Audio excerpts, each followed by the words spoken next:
बहुचर्चित असणारं जनसुरक्षा विधेयक या विधिमंडळाच्या पावसाळी अधिवेशनामध्ये संमत झालं आणि ह्या अधिवेशनामध्ये संमत झाल्यानंतर त्याच्यावरती सत्ताधारी आणि विरोधक या मुद्द्यावरून आमने सामने ठाकलेत. प्रत्येकाने आपापल्या पद्धतीनं या विधेयकाच्या विरोध करायला सुरुवात केली, तर काही जणांनी हे विधेयक लोकांच्या हितासाठी कशा पद्धतीचं आहे याची सुद्धा बाजू मांडायला सुरुवात केली. पण या विधेयकाच्या निमित्तानं मात्र जनसामान्यांच्या मध्ये काही राजकीय पक्षांमध्ये सुद्धा काही भीती ही दडलेली आहे, अशा पद्धतीची वक्तव्य समोर यायला लागलीत. त्याच्यामुळेच हा पुन्हा एकदा चर्चेचा आणि ऐरणीचा विषय आहे की या विधेयकाच्या मागचा नेमका सरकारचा हेतू काय आहे आणि या विधेयकाच्या माग नेमकं काय दडले, आणि तोच हेतू आणि दडलेला अर्थ आज आपण थोडासा शोधण्याचा प्रयत्न करूया. आणि आपल्या स्टुडिओमध्ये आहेत ज्येष्ठ विचारवंत आणि राजकीय विश्लेषक श्रीराम पवार सर. सर नमस्कार. सर, पहिल्यांदा हे जनसुरक्षा विधेयक जे आहे त्याच्यामध्ये कोणत्या गोष्टींचा अंतर्भाव केलेला आहे याच्यापासून आपण सुरुवात करू आणि त्याच्यानंतर मग या अनुषंगाने आलेले प्रश्न विचारू. नाही, या जनसुरक्षा विधेयक 2024 आणि आता 2025 त्यात दोन्ही सभागृहात मंजूर झालेला आहे. आता राज्यपालांची संमतीनं तो कायदा म्हणून अस्तित्वात येईल. तर या प्रकारे काहीतरी स्वतंत्र कायदा हवा. कशासाठी? तर नक्षलवाद्यांना प्रामुख्यानं रोखण्यासाठी. नक्षलवाद्यांना रोखण्याचे दोन भाग आहेत आणि हे सरकार आता ज्या पद्धतीने विचार करते त्याच्यामध्ये हिंसक नक्षलवाद जो आहे, म्हणजे जो जंगलांमध्ये आहे, बस्तरपासून ते मग आपल्याकडच्या गडचिरोली भागापर्यंत आणि मग आंध्र प्रदेश वगैरे हा जो सगळा कधी काळी त्याला रेड कॉरिडॉर असं म्हटलं जायचं, तर त्या भागातला हा जो हत्यारबंद नक्षलवाद्यांचा उच्छाद आहे की जे जमिनीचे हक्क वगैरे असे काही सोशल इश्यू येतात, पण ऍक्च्युली हे लोक राज्य व्यवस्थेला आव्हान देतात आणि त्यांना रोखण्याचा एक भाग नक्षलवादाला प्रतिबंध करण्यामध्ये महत्वाचा आहे. अलीकडच्या काळामध्ये त्याच्यासोबत एक दुसरं सूत्र मांडलं जातं की हे जे जंगलामध्ये सरकारच्या विरोधात, राज्य व्यवस्थेच्या विरोधात जे नक्षलवादी लढतायत आणि मग पोलीस किंवा पॅरामिलिटरी फोर्सेस त्यांच्या विरोधात कारवाई करून त्यांचा खात्मा करतात वगैरे, आपण अनेक वेळा ते ऐकतो, किंवा ते पोलिसांवर हल्ले करतात. नक्षलवाद्यांनी केलेल्या हल्ल्यांमध्ये पोलीस आणि हे जे बाकीच्या सिक्युरिटी फोर्सेस आहेत यांचं नुकसान मोठ्या प्रमाणावर झालेलं आहे. म्हणजे संख्या जर काढली तर खूप मोठ्या प्रमाणावर पोलीस यामध्ये बळी पडले आहेत. त्यामुळे नक्षलवादाला संपवणं ही आपल्या देशासमोरची एक महत्वाची समस्या आहे, प्रश्न आहे, हे नाकारता येणार नाही. हा जंगलात असलेला आणि सशस्त्र नक्षलवाद आहे. त्यासोबत या नक्षलवाद्यांचे सहानुभूतीदार ज्यांना अलीकडच्या काळामध्ये अर्बन नक्षलवादी असं विशेषतः सत्ताधारी पक्ष आणि त्यांचे समर्थक म्हणतात की अर्बन नक्षलवादी कोण, तर जे या नक्षलवादाला च्या माग वैचारिक अधिष्ठान उभं करतात, हा एक भाग, आणि दुसरं या नक्षलवाद्यांच्या कारवायांना मदत करतात, ते शहरामध्ये राहून करतात, अशा प्रकारची मांडणी केली जाते. आणि त्याला चाप लावणं किंवा त्याच्यावर एका अर्थानं हल्ला करणं हे या संपूर्ण विधेयकाचं किंवा त्याला कायदेशीर कोंदण देण्याचं एक महत्वाचं उद्दिष्ट आहे असं सांगितलं जाते. म्हणजे आता अर्बन नक्षलवाद असा शब्द वगळून तिथं टोकाचे डावे, अति डावे आणि त्यासारख्या संघटना तत्सम असा शब्दप्रयोग या कायद्यामध्ये आणला आहे. या कायद्याचा उद्देश हा नक्षलवादाला रोखणं आहे असं सरकारकडून सांगितलं जाते. आणि तसं रोखायचं असेल तर काही विशेष अधिकार हे सरकारी यंत्रणांना, विशेषतः पोलिसांना असले पाहिजेत. विशेषतः याच्या फ्रंटल ऑर्गनायझेशन असं ज्याला म्हटलं जातं, म्हणजे एक दहशतवादी संघटना असते आणि त्याच्या एक फसाड म्हणून काही सामाजिक काम करतो असं सांगून उभ्या राहणाऱ्या संस्था असतात. ते काही प्रमाणात सामाजिक काम करतात, पण प्रत्यक्षात त्या या विचारसरणीला बळ देणं आणि दुसऱ्या बाजूला प्रत्यक्ष हिंसक कारवायांना प्रोत्साहन देणं अशा प्रकारच्या कृती करत असतात असा सरकारचा दावा आहे. किंवा पोलीस अधिकारी जे या नक्षलवाद विरोधातल्या कारवाया करतात त्यांचं पण असं ऑब्झर्वेशन आहे की या प्रकारच्या ऑर्गनायझेशन, एका गडचिरोलीत काम करणाऱ्या पोलीस अधिकाऱ्यानं काही काळापूर्वी अशा 15 फ्रंटल ऑर्गनायझेशन आहे असं सांगितलं होतं. मुख्यमंत्री देवेंद्र फडणवीस यांनी या विधेयकावरच्या चर्चेत 64 फ्रंटल ऑर्गनायझेशन आहे असं सांगितले. या ऑर्गनायझेशन कोणत्या आहे याची नावं काय अजून सरकारने जाहीर केलेली नाहीत, पण या ऑर्गनायझेशनना चाप लावणं या अनुषंगाने त्याच्यामध्ये तरतुदी आहेत. या तरतुदींमध्ये प्रामुख्यानं संघटना हे टार्गेट आहे, पण संघटना शेवटी माणसांनी म्हणली असते. हम्म, हम्म, त्यामुळे अल्टिमेटली संघटनेवर बंदी घालणं म्हणजे कुणाला तरी ऍक्शन घेणं, कुणाला तरी अटक करणं, कुणाची तरी प्रॉपर्टी सीज करणं, असं सगळं असतं. याच्यामध्ये संघटना एकदा आयडेंटिफाय केली पोलीस यंत्रणेनं की ती त्या सल्लागार समितीकडे जाईल, ज्याचे प्रमुख हे निवृत्त न्यायाधीश असतील हायकोर्टाचे निवृत्त न्यायमूर्ती हे त्याचे प्रमुख असतील, आणि बाकी मग 2 सदस्य असतील तेही न्यायव्यवस्थेशी संबंधित असतील. तर त्यांच्याकडून एकदा मान्यता मिळाली की मग त्या संस्थेचे प्रॉपर्टी किंवा डेसिग्नेटेड प्लेसेस कुठले आहेत हे DM किंवा जिल्हा दंडाधिकारी किंवा पोलीस आयुक्त या दर्जाचा अधिकारी ते डेसिग्नेट करू शकेल. त्या प्रॉपर्टी सीज करता येतील, म्हणजे त्या जागा सीज करता येतील, तिथं असलेल्या लोकांना सक्तीनं घालवलं जाईल, म्हणजे त्यांना ते प्रॉपर्टी सोडावी लागेल. तिथं फक्त महिला आणि मुलांसाठी, वृद्ध लोकांसाठी काही काळ दिला जाईल, पण अदरवाईज ते सोडावं लागेल. त्याच्याशी संबंधित जे लोक आहेत, मग हे संबंधित लोक कोण याचे काही उल्लेख त्याच्यामध्ये केले आहेत की जे अशा संघटनांच्या बैठकांना जातात, जे अशा संघटनांचं मटेरियल आहे ते समाजामध्ये पसरवतात, जे त्यांना फंडिंग करतात किंवा वेगवेगळे रिसोर्स देतात, असे काही 5-7 मुद्दे आहेत. तर अशा लोकांवर कारवाई केली जाईल, आणि मग तो गुन्हा त्याच्यावर जर चॅलेंज काय असेल तर संघटनेला बंदी घालायची असेल तर बंदी घालण्याच्या यादीत संघटनेचं नाव आलं तर त्याला 30 दिवसाच्या आत संघटनेला चॅलेंज करता येईल हायकोर्टामध्ये. म्हणजे याच्यामध्ये सेशन कोर्ट आणि डिस्ट्रिक्ट कोर्ट यांना वगळलंय. चॅलेंज काय असेल तर हायकोर्टात जा, अशा प्रकारची तरतूद याच्यामध्ये आहे.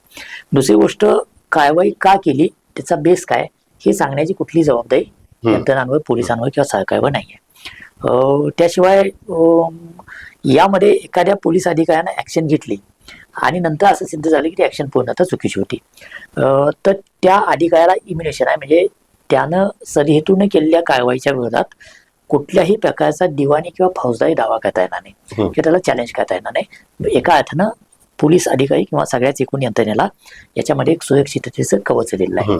असा हा कायदा, त्याचा हेतू घटना न मानणाऱ्यांना अडकवणं, नक्षलवादाचा बिमोड करणं, हा त्याचा हेतू सरकारच्या वतीनं सांगितला जातोय.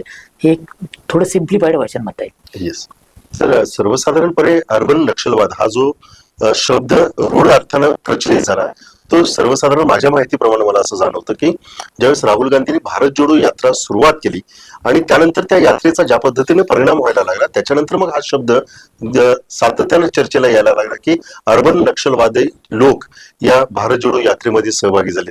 तसा काही संदर्भ लावता येतं का की हे विधेयक पास करण्याच्या अनुषंगानं? राहुल गांधींच्या भारत जोडो यात्रेच्या वेळेला त्या यात्रेत अशा प्रकारचे लोक सहभागी झालेत असा आरोप झाला, पण अर्बन नक्षलवादी ही जी टर्म आहे ती काही राहुल गांधींच्या भारत जोडो यात्रेपासून नाही आहे, त्याच्या आधीपासून आहे. आणि हे एका अर्थानं राजकीय टर्मिनॉलॉजी म्हणून वापरली गेली आहे.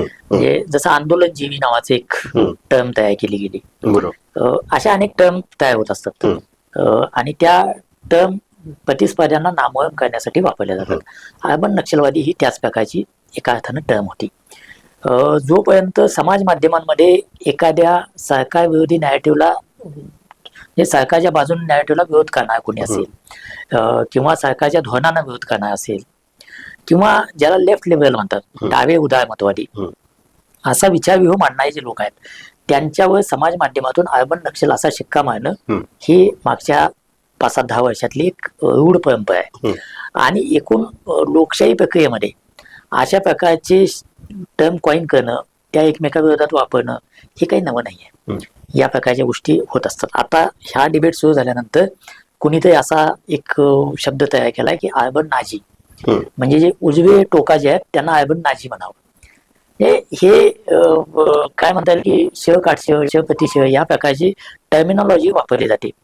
मुद्दा असा आहे की म्हणजे असं नाही आहे नक्षलवाद्यांना रोखण्याची गरज आहे, यामध्ये काही शंका नाही.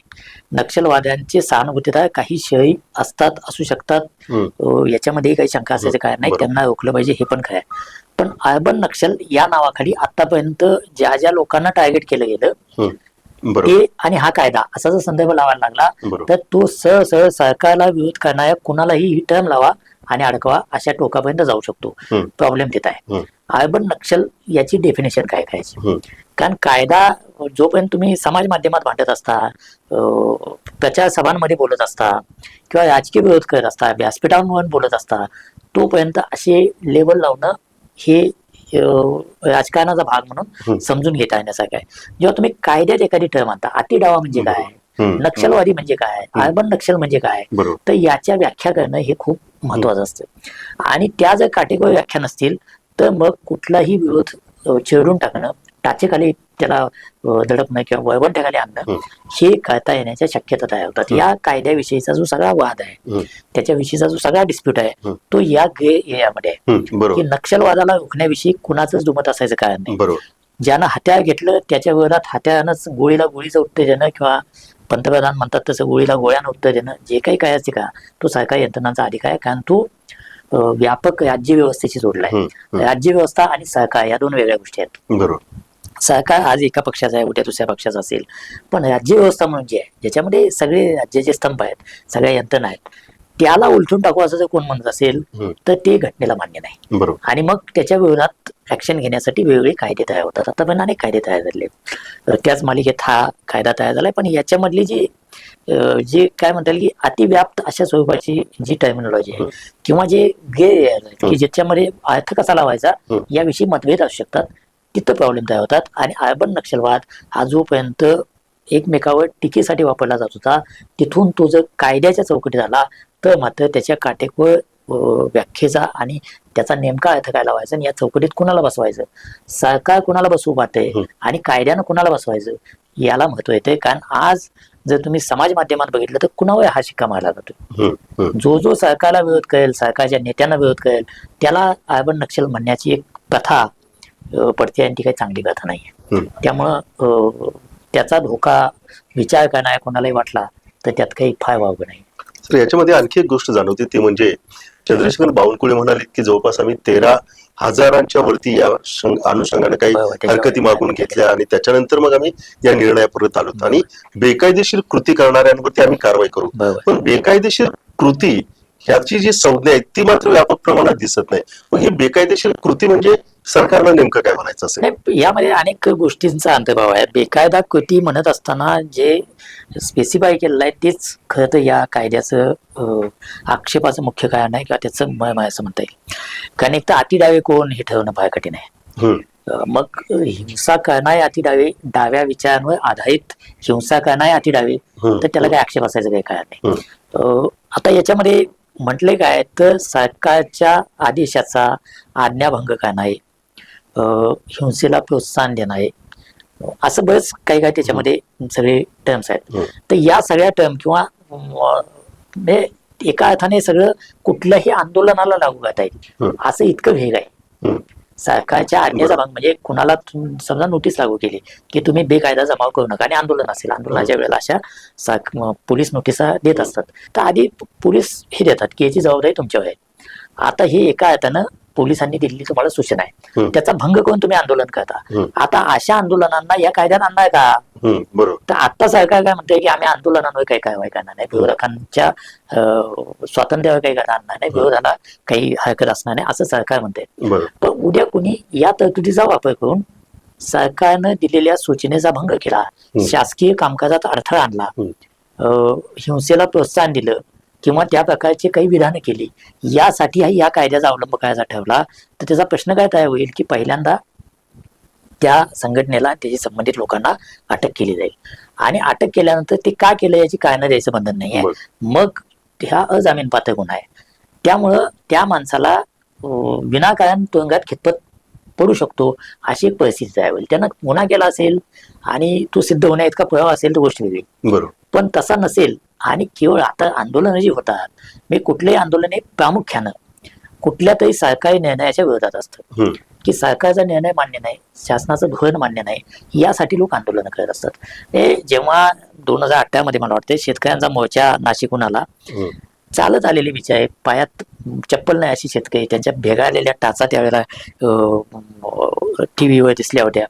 तर या आंदोलकांना सुद्धा अर्बन नक्षलवादी म्हणण्याचं धाडस त्यावेळेला केलं होतं. म्हणजे जसं शेतकऱ्यांच्या आंदोलनामध्ये खलिस्तानी शिरलेलं असं म्हटलं होते. याचा प्रश्न काय आहे की हे राजकीय दृष्ट्या टीका टिप्पणी होते तो पण ठीक आहे. बरोबर. तुम्ही कायद्यात आणता आणि मग सरकारच्या आदेशाच्या विरोधात काय ते केलं, शासकीय कामकाजात अडथळा आणला, या टर्म खूप व्यापक आहेत.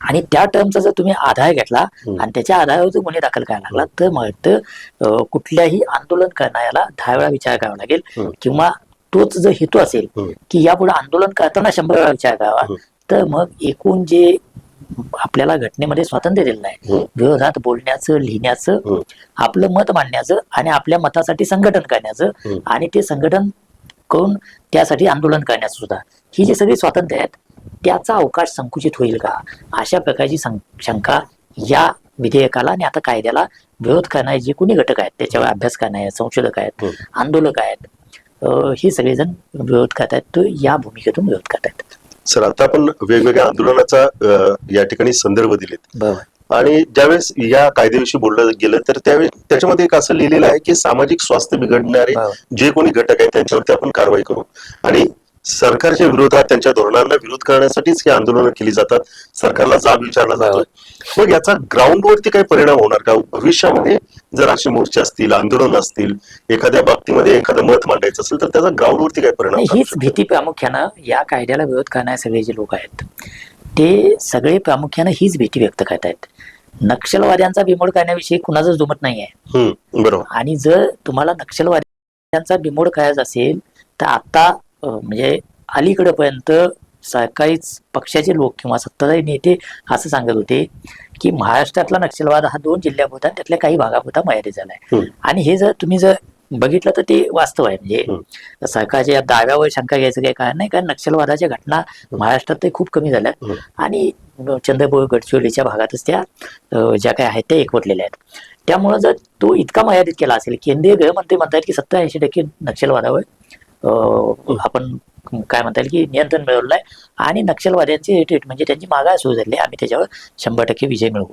आता हा जर कॉन्फिडन्स केंद्रातल्या राज्यातल्या राज्यकर्त्यांना असेल आणि तो कॉन्फिडन्स कशाच्या आधाराला आहे, तर तुम्ही केलेल्या ऍक्शनच्या आधार. त्या ऍक्शन कशाच्या आधार केल्या, तर प्रचलित जे कायदे आहेत, हा कायदा व्हायच्या आधी जे कायदे अस्तित्वात आहेत त्या कायद्यांच्या आधारावर जर तुम्ही 70-80% दहशतवाद, नक्षलवाद संपवला असेल, महाराष्ट्राबरोबर 2 जिल्ह्यातच तो मर्यादित राहिला असेल, तर जो कायदा संपूर्ण महाराष्ट्राला लागू होईल असा नव्या कायद्याची गरज का पडली?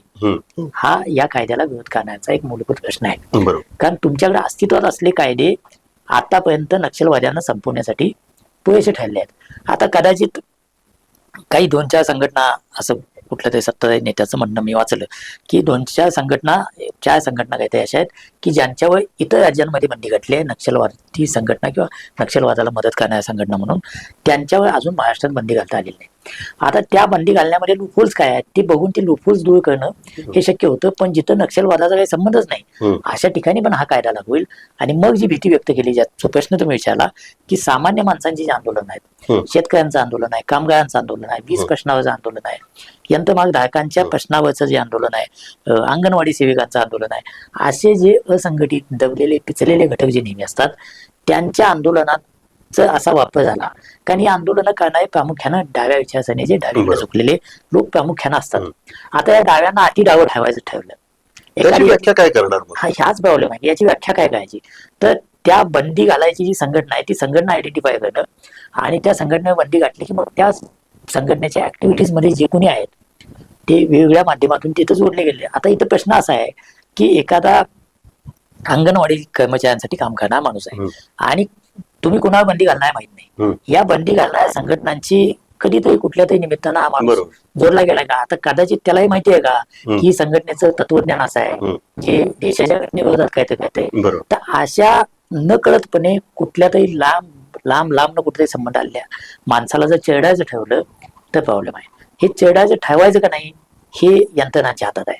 मग ते सिलेक्टिव्हली होऊ शकतं का? आता आपल्याकडं अलीकडच्या काळामध्ये ईडीच्या कारवायांमध्ये किंवा सीबीआयच्या कारवायांमध्ये सुद्धा अशा प्रकारचे आरोप झाले आहेत की तुम्ही सिलेक्टिव्हली टार्गेट करता. आता याच्यावर एक सोयीचा युक्तिवाद काय असतो की त्यांच्याकडे काहीतरी सापडलं म्हणून कारवाई केली, ते योग्य आहेत की नाही नंतर कोर्टात ठरेल ना. आता कोर्टात ठरेल की न ठरेल, म्हणजे कोर्टात जे काही ठरेल तेव्हा ठरेल, तो पण मधला काळ 4 महिने 6 महिने आता कोर्ट त्याच्यात जामीन तरी द्यायला लागली. पूर्वी जामीन पण देत नव्हती PMLA कायद्यामध्ये. तर वर्ष 2-2 वर्ष माणसं करतात आणि मग भीमा कोरेगावच्या प्रकरणामध्ये काढले. तर मग समजा उद्या ते निर्दोष सुटले तर प्रक्रिया ही सजा आहे ना मग त्याला. हम्म. इतका काळ तुम्ही रखडला हीच त्याला शिक्षा होते ना. हम्म. मग तो निर्दोष ठेवून सुद्धा काय मिळालं. हम्म, हम्म, त्यामुळे सर्वसाधारणपणे कायदेच्या राज्याचं प्रिन्सिपल काय असतं तर गुन्हा दाखल करायला पुरेशी पुरावे मिळाल्यानंतर हम्म. त्याच्या गुन्हा दाखल करावा पण त्याला जामीन मिळावा. जामीन हा अधिकार आहे आणि कस्टडी ही हा अपवाद आहे असं सर्वसाधारणपणे न्यायालय अनेक वेळा सांगत असतात.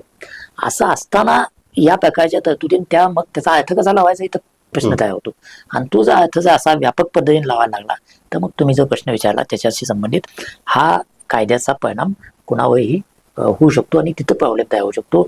आणि शंका काय घेतात लोक तर या सरकारांच्या काळामध्ये बाकीचे जे कायदे आहेत त्याचे या प्रकारचे अर्थ लावून लोकांना डांबलं गेलं आणि मग त्याच्यावर खूप वाद विवाद चर्चा झालेल्या आहेत. तर ते पुन्हा सामान्य माणसाच्या वाट्याला या कायद्याच्या निमित्ताने येऊ नये अशा प्रकारची भीती यातून तयार होती.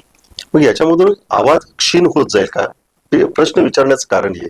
कारण अनेकदा काही आंदोलन अशी असतात की ती सर्वपक्षीय मंचावरती एकत्रित सगळे नेते विविध पक्षाचे येतात आणि त्या आंदोलनासाठी पुढाकार घेतात. अशा मंचावरती एखादा जर डाव्या विचारसरणीचा एखादा नेता आला त्यानं भाषण केलं आणि त्या मोर्चामध्ये सहभागी झाला तर त्या मोर्चावरती तसा शिक्का बसला जाणार का? नाही हे इतकं पण सहज शक्य नाही की एखाद्या मेळाव्यामध्ये कोणी भाषण केलं तर त्याला या कायद्याखाली अटक करावी. कारण हा कायदा खूपच कठोर आहे. म्हणजे या कायद्याच्या जर तरतुदी बघितल्या तुम्ही तर त्या UAPA जो कायदा आहे जो दहशतवाद्यांना रोखण्यासाठी केला, NSA चा कायदा आहे किंवा AFSPA आहे जो सगळ्या अशांत भागामध्ये नॉर्थ ईस्ट आणि काश्मीर सारख्या भागामध्ये लागू केला आहे. यातल्या किंवा मकोका आहे महाराष्ट्र सरकारचा रासुकापेक्षा मकोका जो संघटित गुन्हेगारी विरोधातला कायदा आहे. तर यातल्या ज्या कठोर तरतुदी आहेत त्या सगळ्यांचं एकत्रीकरण यात झालं आहे. तर असा हा कठोरातला कठोर कायदा तयार झाला.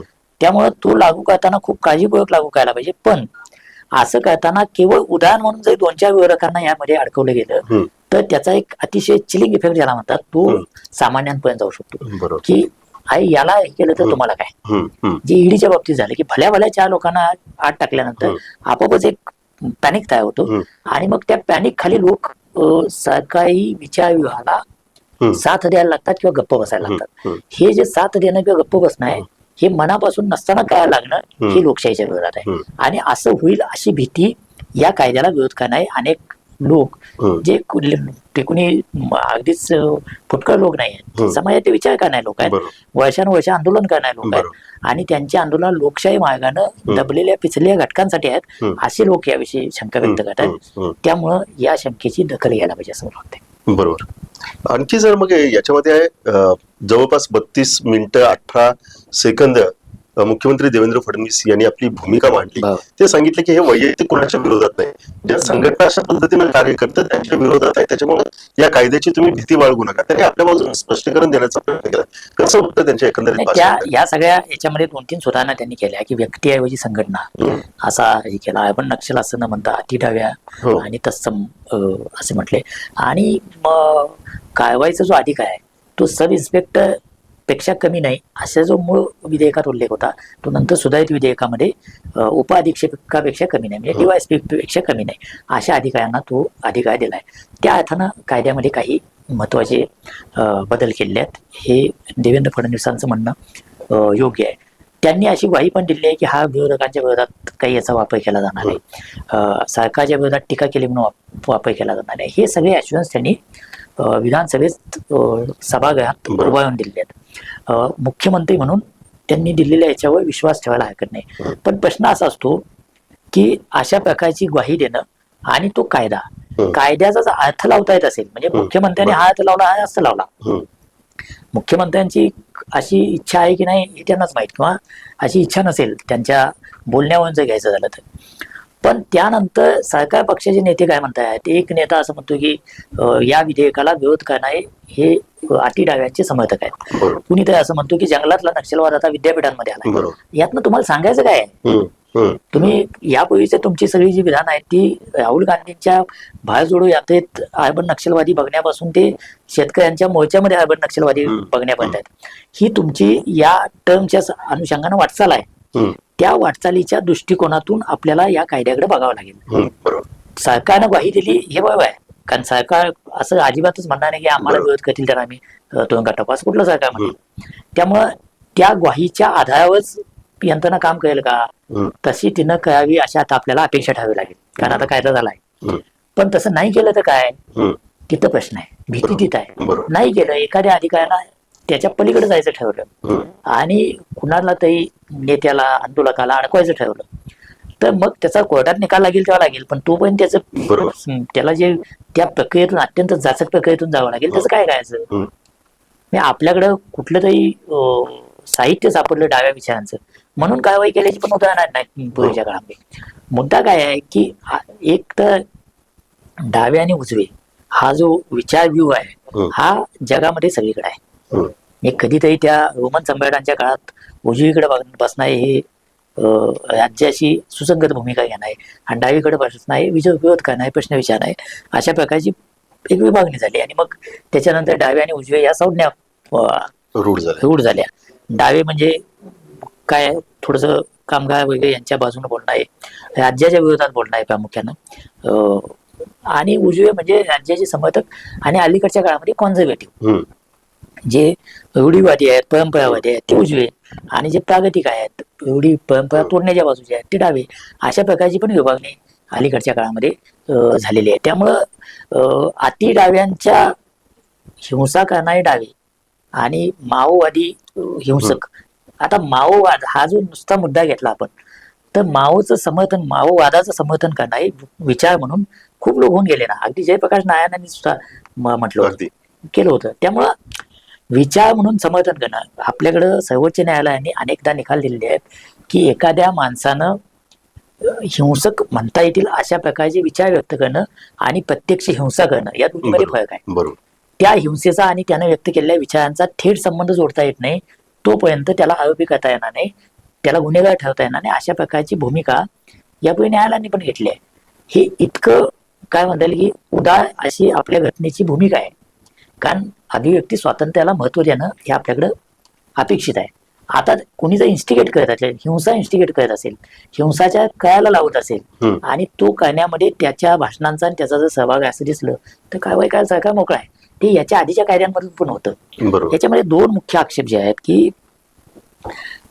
एक तर यापूर्वीचे कायदे म्हणजे UAPA पासून मकोकापर्यंतचे कायदे असताना हा कायदा आणण्याची काही आवश्यकता होती का, आणि दुसरं केवळ अति डावे हेच काही सरकारला किंवा राज्य व्यवस्थेला आव्हान वाटावं असे आहेत का, किंवा घटनेला आव्हान वाटावं असे आहेत का, उजवे नाही आहेत का, बरोबर, ज्यांना आपण अति उजवे म्हणून पाहतो असे नाही आहेत का. तर विचार व्यूह म्हणून सगळ्यांना विचार व्यक्त करायची मोकळीक असायला पाहिजे. म्हणजे कुणाला जर वाटत असेल की या देशामध्ये विशिष्ट प्रकारचे आपल्या देशाची वाटचाल असली पाहिजे, त्याला म्हणणं मांडायला मोकळीक असायचं काही काय ना. आपल्याकडे अलीकडं घटनेमध्ये धर्मनिरपेक्षता असावी की असू नये याच्या वाद सुरू झाला.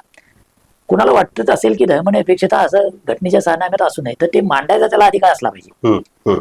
ते मांडणं हा काही घटनेच्या दुवा म्हणता येईल किंवा राज्य दुवा म्हणता येईल असं म्हणायचं काहीच काय नाही.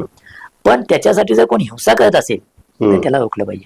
आता मुद्दा असा आहे की अति डावे म्हणजे नक्षलवादी, माओवादी हे जर हत्यार घेतात तेव्हा ते नक्षलवादी किंवा माओवादी एका हाताने दहशतवादी होतात, तेव्हा त्यांच्या ऍक्शन घ्यायला पाहिजे. जेव्हा असेच उजवे जेव्हा समर्थन हिंसेचं करायला लागतात, बरोबर, झुंडबळी घ्यायला लागतात, बरोबर, आपल्याकडे उदाहरण आहेत ना त्याची, तर त्यांचं काय करणार मग. त्यांना पण प्रचलित कायद्यात पकडता येतं का, पकडता येतं. मग त्यांच्यासाठी जर विशेष, कारण ते सुद्धा घटनेला आव्हान देतात, घटनेतल्या मूल्य व्यवस्थेला आव्हान देतात. आपली घटना ही सगळ्या जात धर्मांना समान मानणारी घटना आहे. तिथं धर्माच्या आधारावर, जातीच्या आधारावर फूट पडायचे प्रयत्न होतात, तेव्हा मुद्दा घटनेला आव्हान देण्याचा असतो. आता ते जर उजवे आव्हान देत असतील तर त्या उजव्यांसाठी वेगळा कायदा करणार का मग कायद्यांमध्ये डाव्यांसाठी वेगळे उजव्यांसाठी वेगळे असं असू शकतं का. तर मुळात हे प्रकरणच समजण्याच्या पलीकडचं आहे की फक्त डाव्यांना रोखण्यासाठी कायदा, अति डाव्यांना रोखण्यासाठी कायदा, अति उजव्यांना रोखण्यासाठी कायदा. तर कायदा हा हिंसाचाराच्या विरोधात, हिंसक कृत्यांच्या विरोधात, हिंसक कृत्यांना प्रोत्साहन देण्याच्या विरोधात असू शकतो. तो डाव्या विचारातून हिंसक कृत्यांच्या विरोधात देण्यासाठी वेगळा आणि उजव्या विचारातून हिंसक कृत्यांना प्रोत्साहन देण्यासाठी वेगळा असा कसा असू शकतो? हे घटनेत कसं काय अभिप्रेत असू शकतं? तर तसं असत नाहीये, घटनेत नाहीये, तरी पण तो कायदा झालाय. आता त्याला कोणी न्यायालयात आव्हान दिलं तिथं काय तो टिकेल नाही टिकेल माहित नाही, कारण अशा अनेक कायद्यांना यापूर्वी आव्हान दिले, काही तरतुदी ना कोर्ट अपील करतात, काही ना विरोध करतात, ते होत असतात, ते लोकशाही प्रक्रिया आहे. पण यातून हे जे दोन मुद्दे आहेत की अति डावे जर इतके समाजाला घातक असतील तर अति उजव्यांचं काय, आणि इतके सगळे कायदे असताना हाच वेगळा कायदा कायचं कारण काय, आणि मग या वेगळ्या कायद्यामध्ये ज्या विवेक तरतुदी आहेत त्या तरतुदींनी सामान्य माणसाच्या किंवा राजकारण्यांच्या, समाजकारण्यांच्या अभिव्यक्तीवर किंवा संघटनाच्या क्षमतेवर जर घाला आणला तर त्याचं काय करायचं, हे प्रश्न आहेत. त्यामुळं हेतूला चॅलेंज करायचं काही कारण नाही. दहशतवाद्यांना संपवणं ही गरज आहे, दहशतवाद आहे, नक्षलवाद्यांना संपवणं ही गरज आहे, नक्षलवाद आहे हे आजचं वास्तव आहे. हे नक्षलवादी राज्य व्यवस्थेला मानत नाहीत हे पण वास्तव आहे. या नक्षलवाद्यांनी अनेक पोलिसांचा, पॅरामिलिटरी फोर्सेसचा, सामान्य नागरिकांचा बळी घेतला हे सुद्धा वास्तव आहे. त्यांना थांबवलं पाहिजे, ह्याच्यामध्ये काही शंका नाही. पण त्याच्या निमित्तानं तयार होणारा कायदा, त्याचा अर्थ लावण्याची जबाबदारी ही जर अधिकाऱ्यांवर सोपवली तर ते अधिकारी कसे लावतील याच्याविषयीचा भय, याच्याविषयीचे प्रश्न, याच्याविषयीच्या शंका आहेत, आणि त्या शंका सरकारनं ऍड्रेस करायला पाहिजेत. त्या खुलेपणाने ऍड्रेस आहे, म्हणजे केवळ या कायद्याचा आंदोलकांवर वापर होणार नाही असं म्हणण्यानं या शंका संपत नाही आहेत. कारण कायद्याचा अवलंब होईल तेव्हा आपल्या लक्षात येईल. म्हणजे PMLA कायद्याचा जेव्हा अवलंब सुरू झाला तेव्हा लक्षात आलं की कुणावर तरी छापा पडतो, त्याला अटक केली जाते, नंतर तो सावकाशीनं सत्ताधारी पक्षांबरोबर जातो आणि मग त्याच्यात पुढे काही फायदा होत नाही, हे नंतर लक्षात आलं. याचे असे पण परिणाम असू शकतात. तर याचे परिणाम दिसल्याशिवाय याच्या नेमकेपणानं त्याच्यावर काही बोलणं कठीण आहे. पण यातले जे काही गैरव्याज आहेत, जे भेग तरतुदी आहेत, याची मात्र दखल घ्यायला पाहिजे. कारण सरकारचा हेतू प्रामाणिक असला तरी सुद्धा ह्या अशा प्रकारचे, कारण आज सत्ता एका पक्षाची आहे, भाजपची सत्ता आहे. म्हणजे PMLA कायदा हा UPA आणला, चिदंबरम गृहमंत्री असताना आला, आणि तेव्हा चिदंबरम असं म्हणत होते की आम्ही जगातला कठोर कायदा केला. पण तेव्हा काही लोक सांगत होते की या प्रकारच्या तरतुदी ह्या जाचक आहेत, त्याच्यातून असं एक व्यवस्था तयार होण्याची शक्यता आहे की काही लोक विनाकारण भरडले जातील. तरी पण ते सत्ताधारी होते, ते गृहमंत्री होते, त्यांना वाटलं की आपण कठोरात कठोर तरतुदी केल्यात, यातून भ्रष्टाचाराला आळा बसेल. प्रत्यक्षात त्यांनाच अटक झाली नाही त्याच्यामध्ये, तेच तुरुंगात गेले, चिदंबरमच तुरुंगात गेले. म्हणजे सत्ता काही कोणाचा अंमलपट्टा घेऊन येत नाही कोणी सत्तेवर. त्यामुळे सत्ताधारी बदलले तर त्याच तरतुदी तुमच्या विरोधात वापरायला लागले. तर या प्रकारचे हत्यार कधीही राज्य व्यवस्थेकडे निरंकुश अधिकार देणं हे सामान्य माणसाला किंवा डिसेंट किंवा विरोध व्यक्त करण्यासाठी घातक असतं. त्यामुळं कायदे कठोर करण्याचं आकर्षण असतं सगळ्यांना, पण त्या कठोर कायद्याचे परिणाम काय होतील हे बघायला पाहिजे. सर, एक शेवटचा प्रश्न. हा ज्यावेळेस एक कायदा विधेयक ज्यावेळेस विधानसभेमध्ये मांडले गेलं त्यावेळेस अपेक्षा अशी होती की विरोधक याच्यावरती प्रचंड गोंधळ करतील, या कायद्याला खूप तीव्र असा विरोध करतील आणि ते चित्र सभागृहामध्ये दिसेल. परंतु त्यावेळेचं वातावरण बघितलं तर अगदी हसत सहजरित्या ते विधेयक मांडलं जात असताना त्या आवाजामध्ये सुद्धा सत्ताधाऱ्यांचा आवाज कुठेतरी क्षीण झाल्यासारखं वाटला. कसं बघता तुम्ही? एक तर विधिमंडळामध्ये आता सत्ताधारी पक्षाचं म्हणजे भाजप, शिंदेची शिवसेना आणि अजितदादांचा राष्ट्रवादी काँग्रेस यांचं प्रचंड बहुमत आहे. त्यामुळं त्यांनी ठरवलं तर विधेयक मंजूर होणार हे उघड होतं. पण ज्या प्रकारे विरोधकांनी त्याच्या विरोधात आवाज उठवायला पाहिजे, विशेषतः विधानसभेत, तो दिसला नाही, ती तीव्रता दिसली नाही. किंवा निवड समितीकडे हे विधेयक गेल्यानंतर त्याच्यामध्ये विरोधी पक्षाचे पण सदस्य असतात. आता हे सदस्य म्हणतात की आम्ही विरोध केला वगैरे, तो काय विरोध केला ते कधीच बाहेर येणार नाही. पण डिसेंटिंग नोट देता येणं शक्य होतं की हे आम्हाला मान्य नाही, असं लेखी देता येणं शक्य होतं. हे विधिमंडळाच्या कामकाजात कायमचं नोंदलं गेलं असतं की या पक्षांनी याला विरोध केला होता, तेही केलं नाही. विरोध करताना सुद्धा तो तितक्या टोकाचा झाला नाही. आवाजी मतदानानं मंजूर झालं तेव्हा त्या आवाजी मतदानाला विरोध करणारा एकच कम्युनिस्ट पक्षाचा आमदार होता, बाकी सगळ्यांनी काही त्याला विरोध केला नाही. त्यामुळं कुठंतरी आत्ता जी काही राजकीय व्यवस्था आहे त्या राजकीय व्यवस्थेच्या मनात नक्षलवादाविरुद्ध एक तीव्र अशी भावना आहे ती समजून घेण्यासारखी आहे. मी आर पाटील गृहमंत्री होती तेव्हाही ते नक्षलवादाला पाठिंबा देण्याच्या विरोधात ते बोलत असायचे. तर ही भावना आहे आणि मला वाटते की ही भावना या आत्ताच्या विरोधकांच्या पण मनात आहे की या काय नक्षलवादाला आळा घालायला पाहिजे. प्रश्न असा आहे की त्या भावनेच्या बाजूनच सगळे असायला पाहिजेत, आपण सुद्धा त्या भावनेच्या बाजूने असायला पाहिजे. पण राज्यकर्ते म्हणून कदाचित त्यांनी आधी एक काय म्हणता येईल की त्यात अडचण त्यांना आली असू शकते की नक्षलवादाला आळा घालताना प्रचलित कायद्यांमध्ये काही अडचणी आहेत का अशी त्यांच्या पण त्यातून त्यांनाही असं वाटलं असू शकतं की आता हे करतायत तर माहित नाही मला, पण असं असू शकतं. पण त्यांनी या विधेयकाच्या विरोधात बाहेर भूमिका घेतली आहे. कायदा झाल्यानंतर सुद्धा ते विरोधात बोलतायत. त्यामुळं हा असा जो काही विरोधकांचा डळमळीत स्टँड आहे ना, एक तर तुम्ही थेटपणे म्हणायला पाहिजे की हे विधेयक रद्द करा, हे विधेयकच चुकीचं आहे, किंवा या विधेयकातल्या या तरतुदी चुकीच्या आहेत त्याला विरोध केला पाहिजे.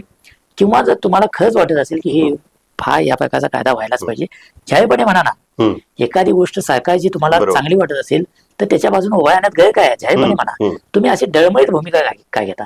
त्यामुळे विरोधकांच्या भूमिकेविषयी आंदोलन करणाऱ्या लोकांमध्ये एक साशंकता तयार झाली आहे आणि ती पुन्हा सत्ताधारी पक्षाच्या पथ्यावर पडणार आहे.